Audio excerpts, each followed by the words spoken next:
হাফিজ ভাই, হাফিজ ভাই, ও বাড়িতে আছো? ভাই বাড়িতে নাই। কোথায় গেছে? বাজারে। কখন আসবে? কখন আসবে আমি তো বলতে পারবো না। তাহলে তো একটু বেকায়দাই হয়ে গেল। বিয়েতে তো সবাই বেরিয়ে পড়েছে, তুমি হাফিজের পাঞ্জাবিটা একটু দিতে পারবা? পাঞ্জাবি মানে তুমি ভাইয়ের পাঞ্জাবি বিয়ে করতে যাবা? কালকে মাঠে হাফিজ ভাইয়ের থেকে চেয়েছি, একদিনই তো পরবো, টাকা দিয়ে কিনে আর কি করবো, ফালতু পয়সা নষ্ট। তুমি যদি আমাকে ব্রেকআপ না করতা তাহলে আমি তোমাকেই বিয়ে করতাম, গাড়ি ভাড়াও তো লাগতো না। ফালতু ফালতু গাড়িওয়ালা 2000 টাকা নিল। এই কিপটামের জন্য তো তোমার সাথে ব্রেকআপ করেছি।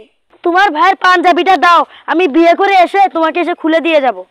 আমি পারবো না, অন্য জায়গায় যা দেখো কা। ওই পাঞ্জাবির লাগাই তো তোমার ভাইকে আমি দাওয়াত দিয়েছি, ও তোমাকে বলেনি দেখে তুমি রাগ করে আছো। লাও লাও, রাগ করো না, তোমার ভাইয়ের সাথে গিয়ে বৌভাতের দিন তুমিও খেয়ে আসো। এই মন কি করিস? এ তোর পাঞ্জাবিটা নিতে আসছি।